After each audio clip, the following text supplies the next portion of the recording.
أرسله الله إلى الناس كافة بشيرا ونذيرا وداعيا إلى الله بإذنه وسراجا منيرا. أما بعد فأعوذ بالله من الشيطان الرجيم. بسم الله الرحمن الرحيم. ومن الشياطين من يغوصون له ويعملون عملا دون ذلك وكنا لهم حافظين. وأيوب إذ نادى ربه أني مسني الضر وأنت أرحم الراحمين.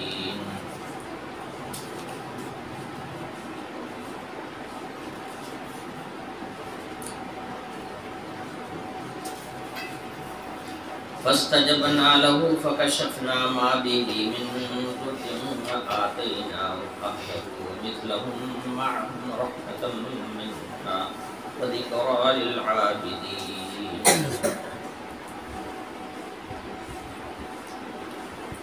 وآتيناه أهله ومثلهم معهم رحمة من عندنا وذكرى للعابدين.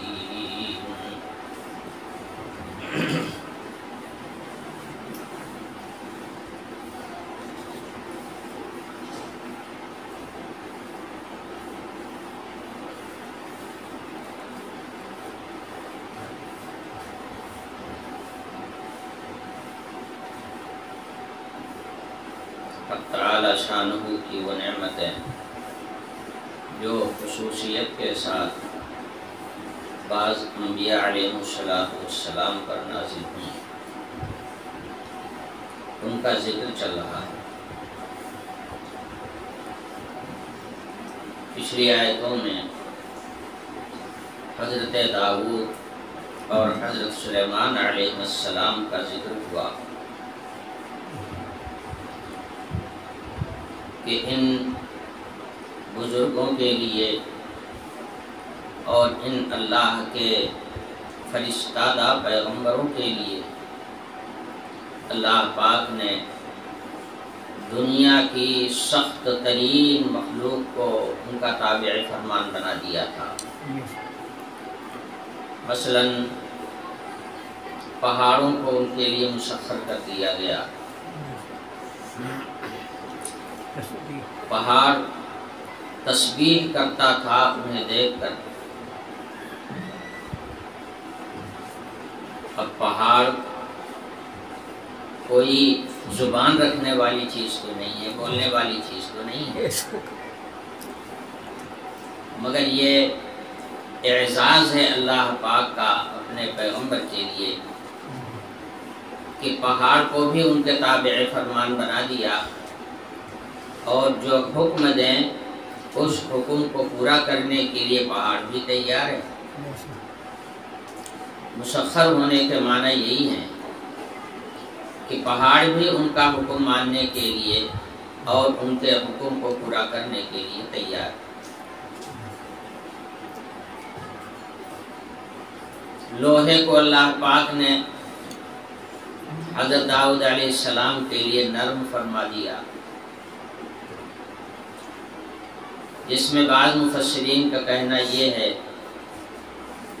کہ حضرت داؤد علیہ السلام جب لوہے کو اپنے ہاتھ میں لیتے تھے تو وہ ایک دم نرم ہو جاتا تھا، جیسے سنی ہوئی مٹی آپ اپنے ہاتھ میں لے لیں اور جو صورت اس پر بنانا چاہیں بنا لیں۔ موم کو اپنے ہاتھ میں لے لیں، جو شکل اس کی بنانا چاہیں آپ بنا دیں۔ ایسے ہی اللہ پاک نے حضرت داؤد علیہ السلام کے ہاتھ میں لوہے کو موم بنا دیا۔ اب یہ مخلوقات دنیا کی سخت ترین مخلوقات، پہاڑوں میں پتھر ہوتے ہیں اور پتھر جو ہے دنیا کی سب سے زیادہ سخت چیز مانی جاتی ہے، مگر پتھروں سے بھی زیادہ سخت لوہا ہوتا ہے۔ یہی وجہ ہوتی ہے کہ پتھر کاٹنے کے لیے لوہے کا استعمال کیا جاتا ہے۔ آپ پتھر کے اوپر لوہا پٹکیں پتھر ٹوٹ جائے گا۔ تو ایک تو سخت مخلوق ہے پتھر، پتھر سے بھی زیادہ سخت ہے لوہا۔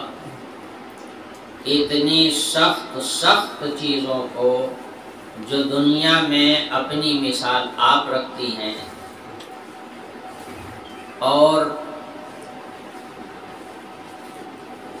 جو دنیا میں سختی میں مضبوطی میں اپنا ایک مقام اور امتیاز رکھتی ہیں، ایسی چیزوں کو اللہ پاک نے پیغمبر کے لیے جب چاہا تو نرم کر دیا۔ یہ بھی ان کا حکم گویا ماننے کے لیے ہر وقت تیار ہے۔ ارے بھائی لوہے کا نرم ہو جانا یہی تو ہے نا کہ ہم تیار ہیں، جو آپ بنانا چاہیں ہم بننے کے لیے تیار ہیں، جو چاہیے آپ بنائیے ہم تیار ہیں اس کے لیے۔ یہی معنی مسخر ہونے کے ہوتے ہیں، یہی معنی تابع ہونے کے ہوتے ہیں، انکار نہ کرے۔ تو داؤد علیہ السلام کے لیے اللہ پاک نے اتنی سخت چیزوں کو ان کے حکم کے تابع کر دیا، جیسا چاہیں اس کو اس طرح سے استعمال کریں۔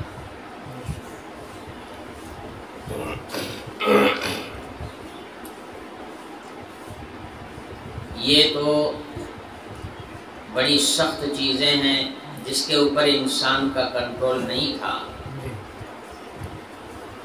اور داؤد علیہ السلام کے بعد جب حضرت سلیمان علیہ السلام کو اللہ نے پیغمبر بنایا تو انہیں ان سے بھی آگے بڑھا دیا۔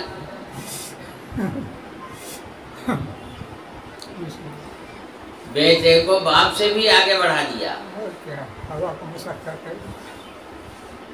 یہاں تو پہاڑ اور لوہا تابعداری کر رہا تھا، وہاں اللہ نے ہوا کو تابع بنا دیا۔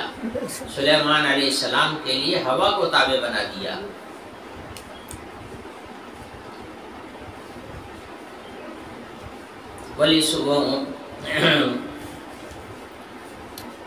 وَلِسُلَيْمَانَ الرِّيحَ غُدُوُّهَا شَهْرٌ وَرَوَاحُهَا شَهْرٌ۔ حضرت سلیمان علیہ السلام کے لیے اللہ پاک نے ہوا کو مسخر فرما دیا۔ اب ہوا جو ہے وہ تابع ہو گئی۔ حضرات مفسرین نے حضرت سلیمان علیہ السلام کے لیے ہوا کے تابعدار ہونے کا ایک واقعہ لکھا ہے۔ حضرت سلیمان اور واقعہ انہوں نے کیا لکھا ہے، قرآن پاک میں اس کے اشارات موجود ہیں۔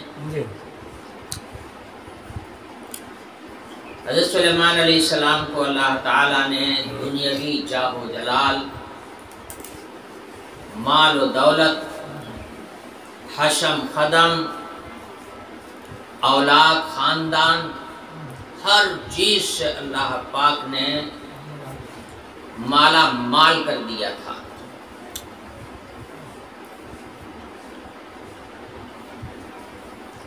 بادشاہت ایسی عطا فرمائی کہ ایسی بادشاہت دنیا نے کبھی دیکھا نہیں تھا۔ ایسی بادشاہت حضرت سلیمان علیہ السلام کو اللہ پاک نے نصیب فرمایا۔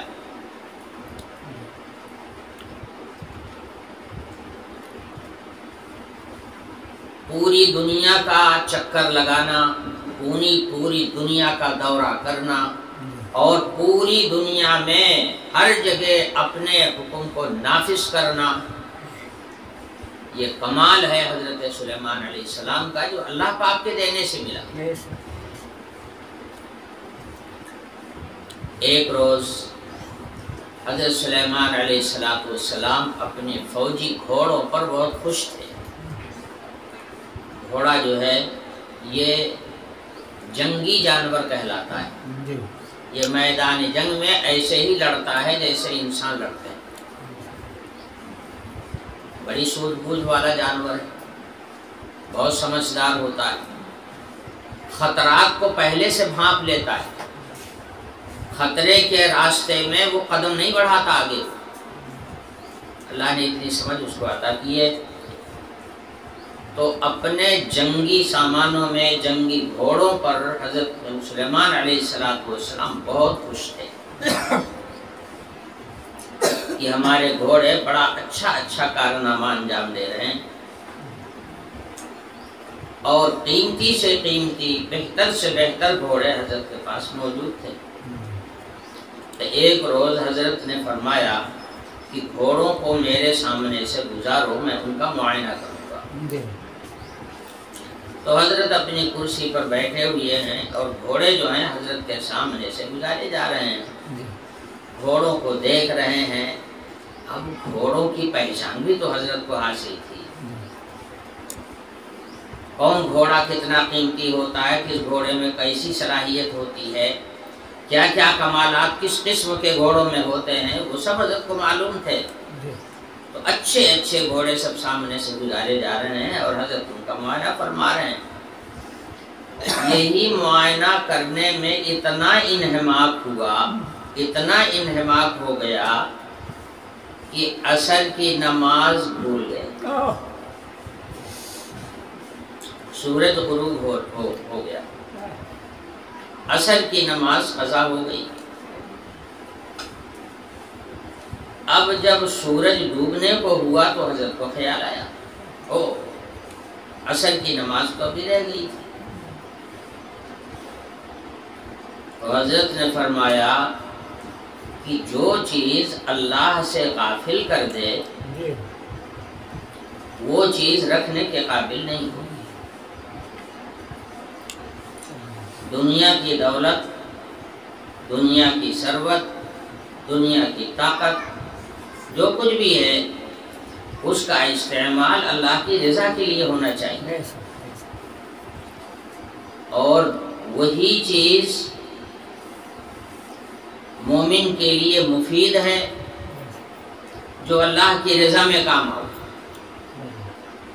یعنی وہ اللہ کی رضا کا ذریعہ بنے، وہی چیز مومن کے لیے مفید ہے۔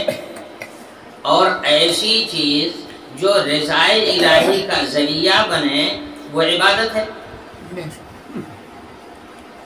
اسی وجہ سے مومن جو کام بھی شرعی دستور کے مطابق کرتا ہے وہ ہر عمل اس کا عبادت میں لکھا جاتا ہے، ہر عمل عبادت میں لکھا جاتا ہے، وہ دین ہوتا ہے، وہ اس کی عبادت ہوتی ہے۔ اور ایسا کام جو اللہ سے غافل کر دے تو وہ دین نہیں رہ جاتا، پھر وہ دنیا بن جاتا ہے۔ انبیاء علیہ السلام اور اللہ کے پیغمبر اس بات کو کبھی برداشت نہیں کر سکتے ہیں کہ دنیا کی کوئی چیز چاہے جتنی قیمتی ہو اور چاہے جتنا دل لگی ہو، اگر ایسی ہے کہ وہ یاد الہی میں یا رضائے الہی میں خلل بن رہی ہے، انبیاء علیہ السلام پھر اس کو برداشت نہیں کرتے۔ انبیاء علیہ السلام کو اسی کا خوگر بنایا جاتا ہے، ایسی طبیعت ان کی رکھی جاتی ہے۔ اب یہاں پر اپنے بہترین گھوڑوں کا معائنہ کرتے ہوئے عصر کی نماز قضا ہو گئی۔ اب حضرت سلیمان علیہ السلام کو سخت صدمہ ہوا۔ بھول چوک میں ایسا ہو سکتا ہے، انسانی فطرت ہے۔ اس امت سے تو بھول چوک کو اٹھا دیا گیا، رفع عن امتی الخطأ والنسیان، بھول چوک اللہ تعالیٰ نے اس امت کی معاف کر دیا ہے۔ لیکن انبیاء علیہ السلام جو ہیں وہ اپنی چوک کو بھی برداشت نہیں کرتے، ان کا مرتبہ بہت بلند ہوتا ہے۔ تو اب یہ گھوڑے جو جنگ میں کام آنے والی چیز تھی اور رضائے الہی کا ذریعہ تھی، معائنہ کرنے کے وقت میں وہ خلل بن گئی اللہ کی رضا میں، اور خلل یہ ہوا کہ نماز کو بھول گئے، عصر کی نماز قضا ہو گئی۔ حضرت سلیمان علیہ السلام نے اپنے خادموں کو حکم دیا ان سارے گھوڑوں کو دوبارہ میرے سامنے لاؤ اور سب کو مار دو، سب کو قتل کر دو۔ اب یہ دنیا کے بہترین گھوڑے تھے،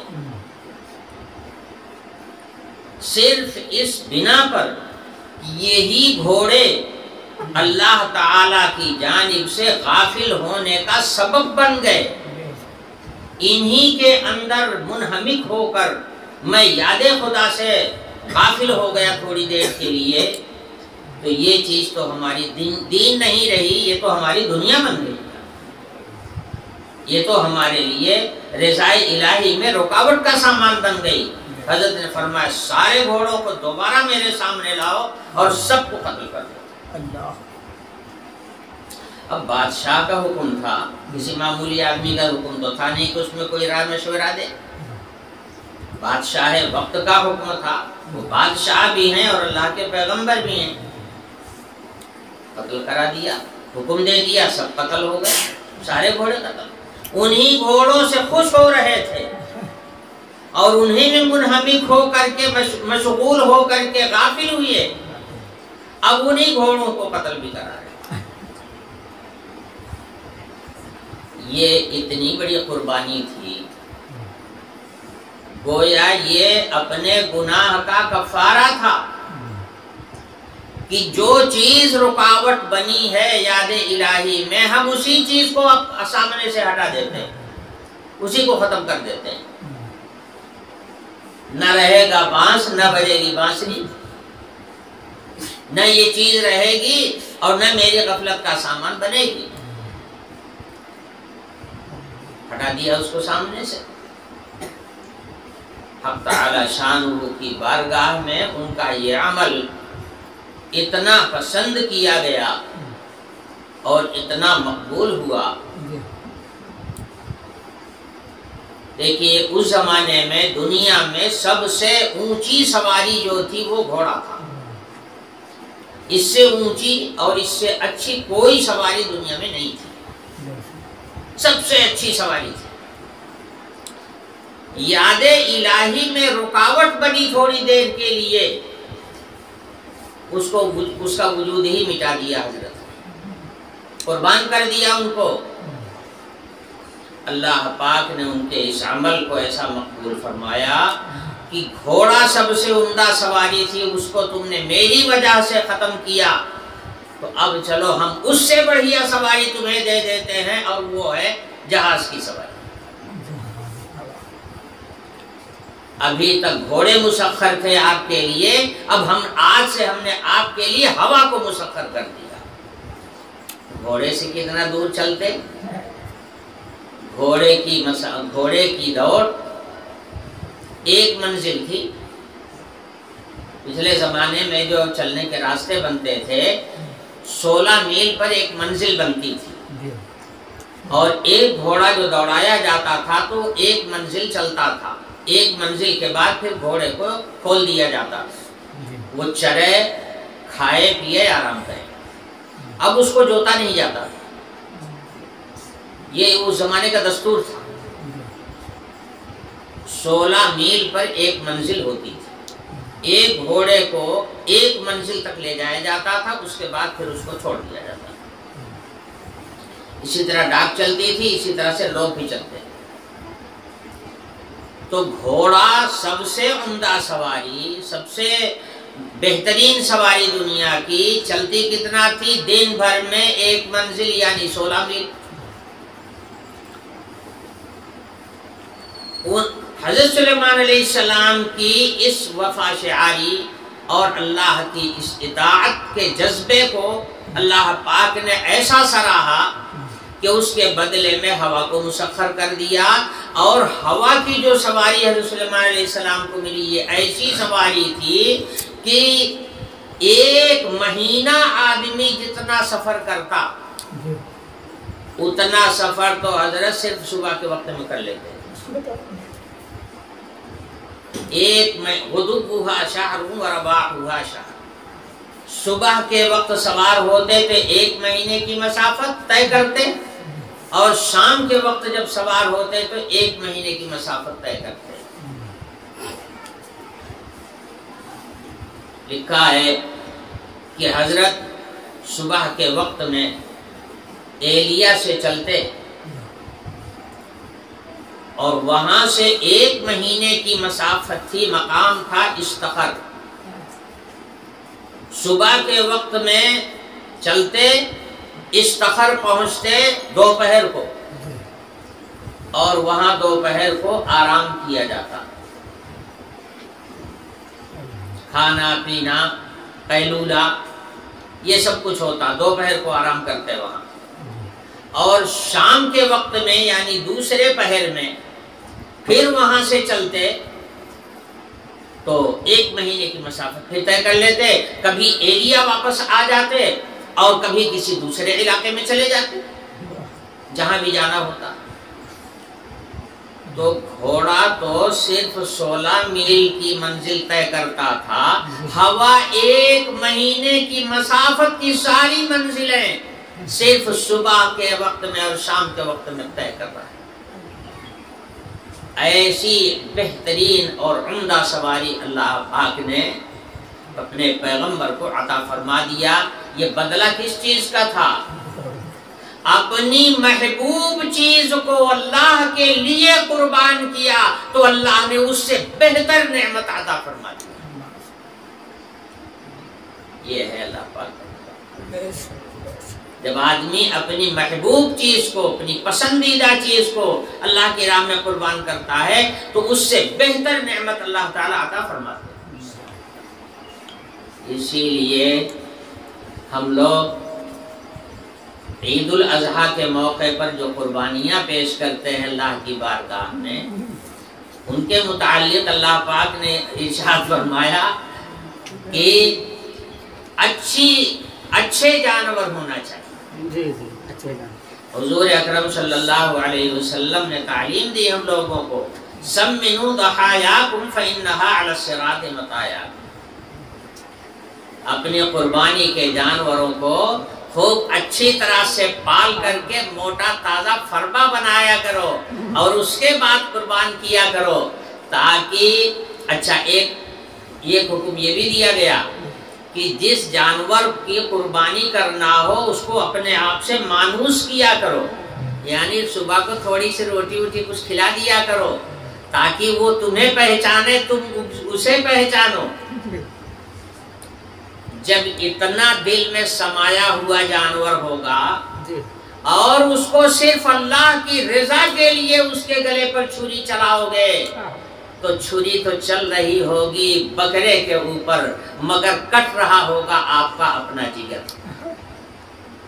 نہ آنسو تھم رہے ہوں گے نہ کلیجہ ٹھنڈا ہو رہا،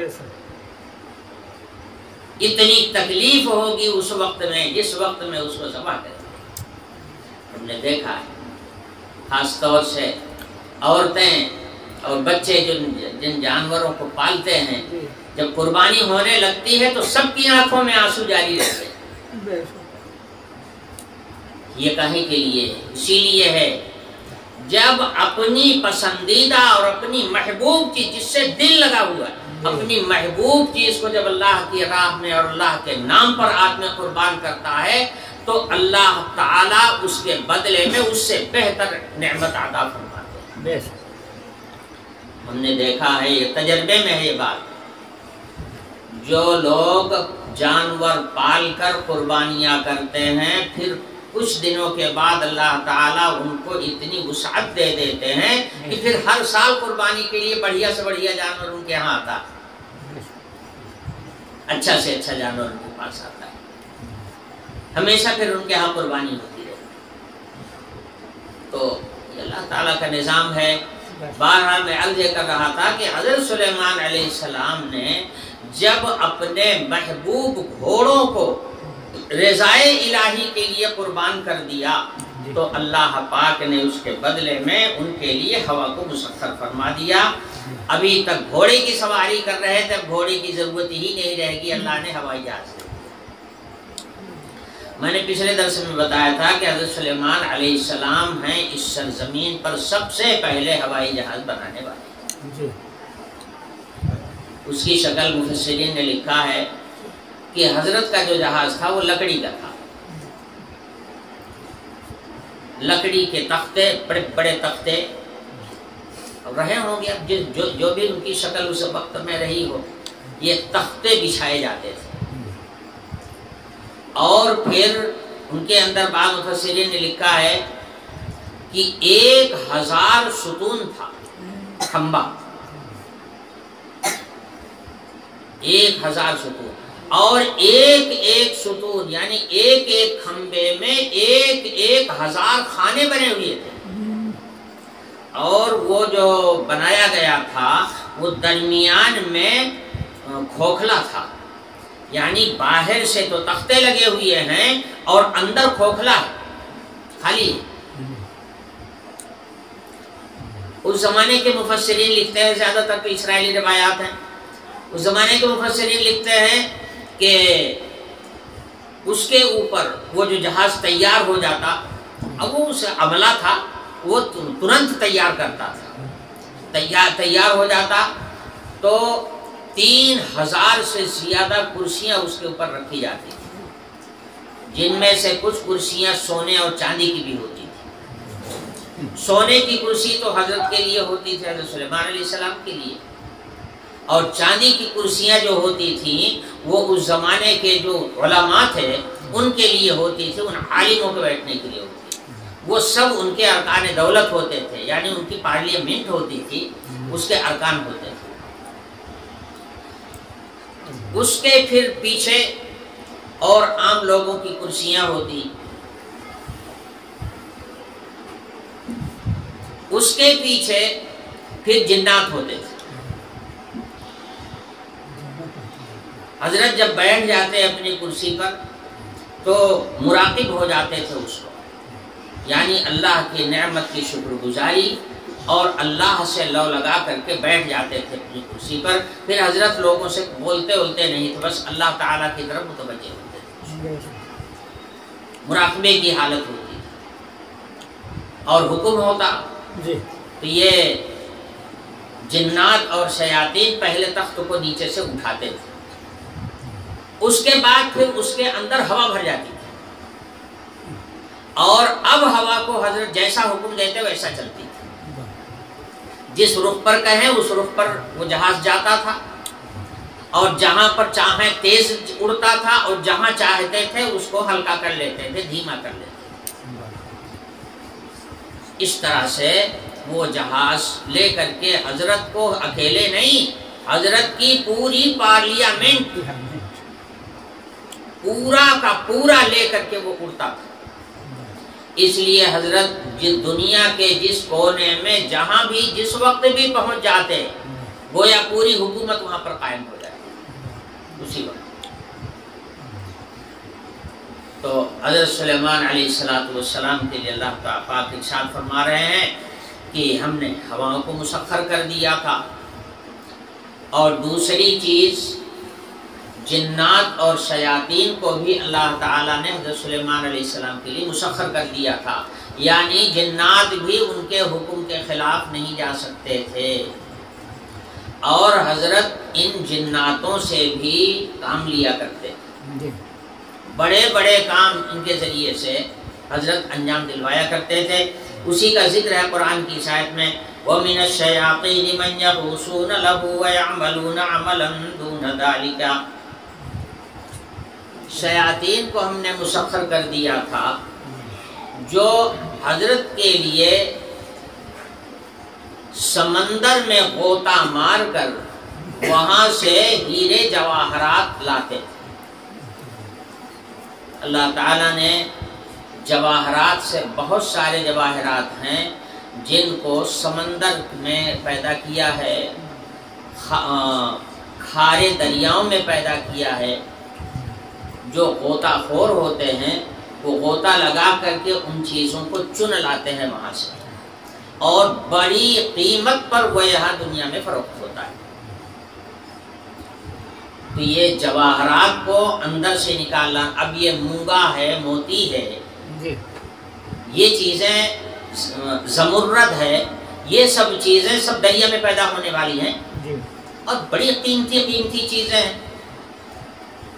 تو یہ شیاطین جو ہیں وہ غوطہ لگاتے اور وہاں سے جواہرات کو نکال کر کے لے آ کر کے حضرت کے سامنے پیش کرتے. اسی کا ذکر ہے اس آیت میں وَمِنَ الشَّيَاطِينِ مَن يَغُوصُونَ لَهُ وَيَعْمَلُونَ عَمَلًا دُونَ ذَلِكَ. اور اس کے علاوہ بھی بہت سارے کام تھے جو حضرت ان سے لیا کرتے تھے.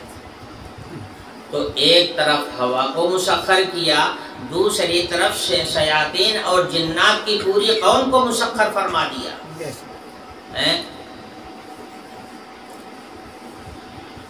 اب باقی ہی کون بچا؟ جب ایسی ایسی مخلوق تابع فرمان ہو گئی تو باقی ہی کون بچا؟ پرندوں کا جو آسمانی فضا میں تیرنے والے اور آسمانی فضا میں اڑان بھرنے والے پرندے ہیں، اللہ پاک نے ان کو بھی سلیمان علیہ السلام کے لیے مسخر کر دیا تھا.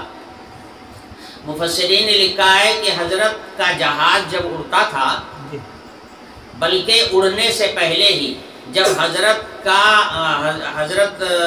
پورا قافلہ اس کے اوپر اپنی اپنی کرسیوں پر بیٹھتا تھا، تو پرندے جو ہیں اس زمانے میں کوئی سائبان بھی اتنا بڑا تھا نہیں، نہ چھتدار تھا، وہ تو کھلا ہوا جہاز تھا. تو پرندے آ کر کے اوپر صف لگا کر کے سب کھڑے ہو جاتے تھے تاکہ سورج کی گرمی نہ پڑے، سورج کی تپش اور سورج کی کرن ڈائریکٹ جہاز کے اوپر نہ جائے. تو سایہ کرنے کے لیے یہ پرندے آ کر کے وہاں پر تعینات ہو جاتے تھے. اب بچائی کون بتائیے؟ ہوا بھی مسخر ہے، شیاطین بھی مسخر ہے. پرندے جو ہوا میں اڑنے والے ہیں، جو انسانوں کی طاقت اور انسانوں کے کنٹرول کے باہر ہیں، وہ بھی حضرت سلیمان علیہ السلام کے تابع فرمان ہیں. چنانچہ جہاز جہاں تک اڑ کے جاتا پرندے اسی طرح سایہ کیے رہتے، وہاں جہاں حضرت قیام کرتے وہاں بھی پرندے سایہ کیے رہتے. دنیا میں کون ایسا بادشاہ گزرا ہے جو اس مثال کا ہو؟ اس میں سے کسی ایک مثال کا بھی نہیں. اللہ پاک نے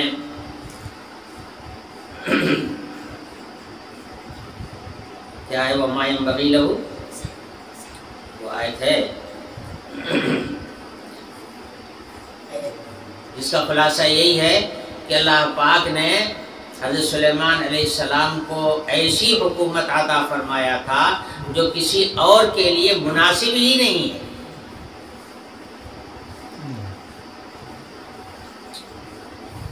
تو یہ ہے اللہ تعالیٰ کی دین. اللہ نے اپنے پیغمبروں کو ایسی ایسی نعمتیں عطا فرمائی. اسی کو قرآن کہہ رہا وَيَعْمَلُونَ عَمَلًا دُونَ ذَلِكَ.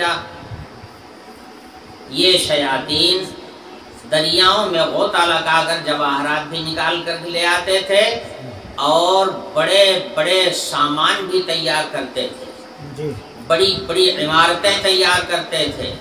پتھر کی چٹانیں پہاڑوں سے لانا اور لا کر کے ان کو عمارت کے اندر لگا دینا، یہ انہی جنات لوگوں کا کام ہوتا تھا. قرآن نے کہا ہے من محاریب و تماثیل و جفان کالجواب و قدور الراسیات اعملوا آل داود شکرا و قلیل من عبادی الشکور. ان جناتوں سے اور شیاطین سے حضرت جو کام لیتے تھے وہ بڑی بڑی محرابیں بنانا، قبے بنانا.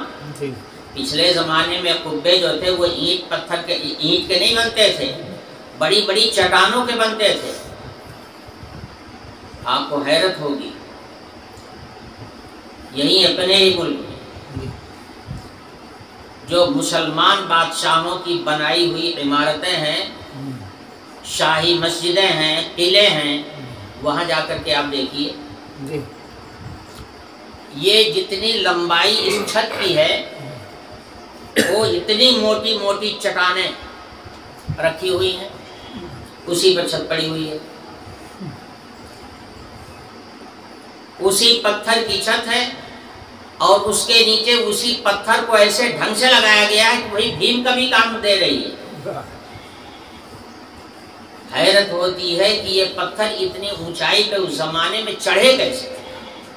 آج عقل حیران، جا کر کے دیکھ لیجئے، دلی کی جامع مسجد کو دیکھ لیجئے، جون پور چلے جائیے وہاں قلعہ موجود ہے، اس کو دیکھ لیجئے، شاہی مسجدیں ہیں بنی ہوئی، حیرت ہوتی ہے، سمجھ میں نہیں آتا۔ جون پور کی مسجد ہے شاہی مسجد، سمجھ میں نہیں آتا کہ اتنے بڑے بڑے پتھر آخر اس زمانے میں اٹھائے کیسے گئے۔ اس زمانے میں تو کرین بھی نہیں، آج کے زمانے میں تو کچھ مشکل نہیں ہے، کرینیں ہیں، کرین کے ذریعے سے ریل کے ڈبے اٹھا لیے جاتے ہیں، تو وہ پتھروں کو بھی اٹھایا جا سکتا، مگر اس زمانے میں تو کرین تھا ہی نہیں۔ یہ پتھر اتنے بڑے بڑے اوپر اٹھائے کیسے گئے؟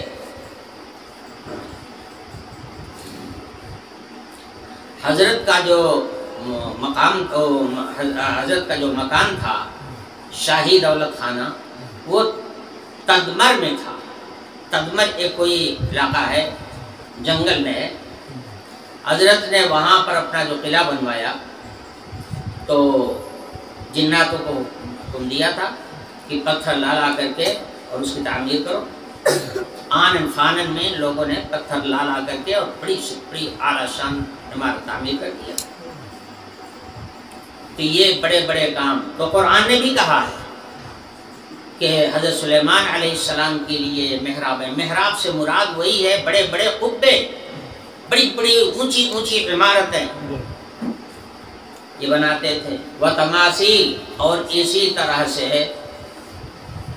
بڑے بڑے مجسمے، اس زمانے میں مجسمے چلتے تھے۔ مجسمہ ایسے ہی ہے جیسے تصویر ہوتی ہے، آپ کہہ لیجیے آج کل مورتی۔ اب اس زمانے میں مورتیوں کی پوجا نہیں ہوتی رہی ہوگی اور مورتیاں بنائی جاتی تھی۔ مورت کیا ہے؟ مورت لوگوں شکل ہے، کبھی انسان کی شکل بنا لیا، کبھی گھوڑے کی شکل بنا دیا، کبھی ہاتھی کی شکل بنا دیا، کبھی کسی جانور کی شکل بنا دیا اور پتھر سے بنا دیا اس کو، اسی کو تمثال کہتے ہیں۔ تو یہ بڑی بڑی مورت ہے، یہ بھی وہ تیار کیا کرتے تھے۔ اسی طرح سے حوض جیسے بڑے بڑے لگن، حوض جیسے بڑے بڑے لگن جس کے اندر پانی بھرا ہوا ہو، لوگ اسی کے اندر نہائیں تو ایسا کچھ کریں۔ ایسا لگن اگر آپ کو دیکھنا ہو تو جون پور کے قلعے میں جا کر کے دیکھ لیجئے، وہاں پر وہ لگن موجود ہے جس میں بادشاہ غسل کرتا تھا، لگا ہوا ہے۔ وقدور الراسیات، اور اتنی بڑی بڑی دیگیں کہ جو اپنی جگہ سے ٹل نہیں سکتی، اتنی بڑی بڑی دیگیں جن کے اندر سیڑھی لگا کر کے تو اندر جایا جائے، ایسی دیگیں تیار کرتے ہیں۔ ایسی دیگ دیکھا ہے آپ لوگوں نے کسی نے؟ نہیں دیکھا نا؟ میں بتا رہا ہوں، آپ کو پتہ چلے جائے، دیکھ لیجیے۔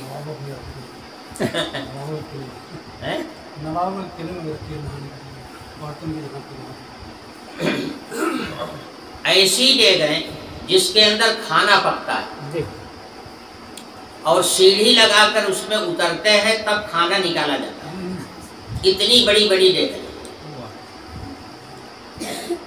اکبر بادشاہ نے حضرت خواجہ معین الدین چشتی اجمیری رحمۃ اللہ علیہ کے مزار پر ایسی دیگ دیا تھا، ہدیے میں دیا تھا۔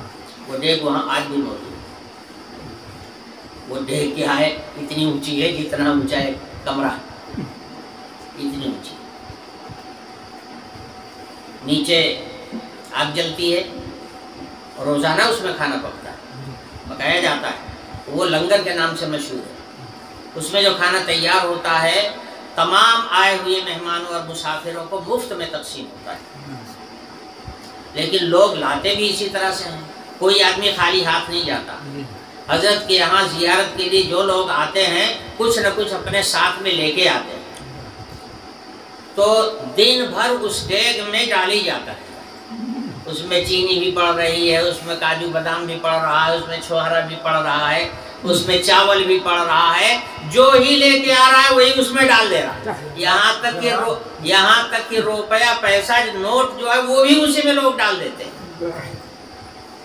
تو وہاں جو کارندے مقرر ہیں وہ نوٹوں کو، روپے پیسے کی چیزوں کو نکال لیتے ہیں اور اس کے بعد بقیہ جو کچھ آیا ہوا سامان ہوتا ہے نیچے سے آگ لگا کر کے اس میں پانی ڈال کر کے اس کو پکا دیتا ہے، اور وہی جب پک کر کے تیار ہو جاتا ہے تو تبرک کے نام پر پھر تقسیم ہوتا ہے، فری میں ملتا ہے۔ آپ اپنا سامان کوئی برتن لے کے جائیے، وہ نکال کر کے دے دیں، اس کے دو دے گئے میں نے دیکھا 2 دے گئے بڑے بہت بڑے بڑے، تو ایسی جگہیں یہاں نمونہ موجود ہے اجمیر میں، اس سے اندازہ ہوتا ہے کہ ایسی اگر ایسے صرف بتایا جاتا کتاب میں لکھ کر کے تو شاید سمجھ میں نہ آتا، بھلا اتنی بڑی کیسے ڈیگ ہوگی، اور پھر اتنی بڑی ڈیگ ہوگی تو اس میں پکنے کے بعد اس کو نکالا کیسے جائے گا، مگر میں نے وہاں چشمدید دیکھا کہ کیسے نکالا جاتا ہے اور کیسے پکایا جاتا ہے۔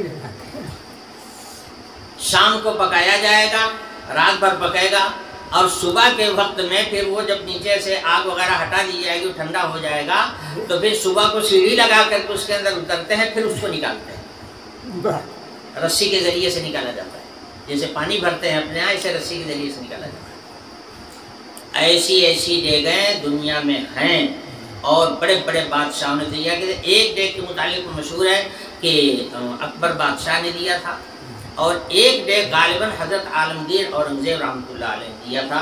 یہ 2 ڈیگیں وہاں پر موجود ہیں۔ آغاز ہوا حضرت سلیمان علیہ السلام کے زمانے سے، ایسی ڈیگیں اور ایسے بڑے بڑے سامان یہ سب جنات سے حضرت تیار کروایا کرتے تھے۔ اسی کو قرآن کہہ رہا وَيَعْمَلُونَ عَمَلًا دُونَ ذَلِكَ، سمندر میں اور دریاؤں میں غوطہ لگا کر جواہرات نکالنے کے علاوہ اور بہت سارے کام تھے جو حضرت سلیمان علیہ السلام ان لوگوں سے لیا کرتے ہیں۔ تو ہوا بھی مسخر، شیاطین اور اجنہ بھی مسخر، پرندے بھی مسخر، بچاہی کون ہے؟ انسان تو ہے ہی ہے مسخر، پھر کوئی بچتا نہیں، سب کو اللہ نے حضرت سلیمان علیہ السلام کے لیے مسخر فرما دیا۔ یہ اللہ تعالیٰ کی دی ہوئی عظیم نعمت ہے جو اللہ پاک نے اپنے خاص بندوں کو عنایت فرمایا تھا۔ یہ دولت سب کو نہیں ملتی،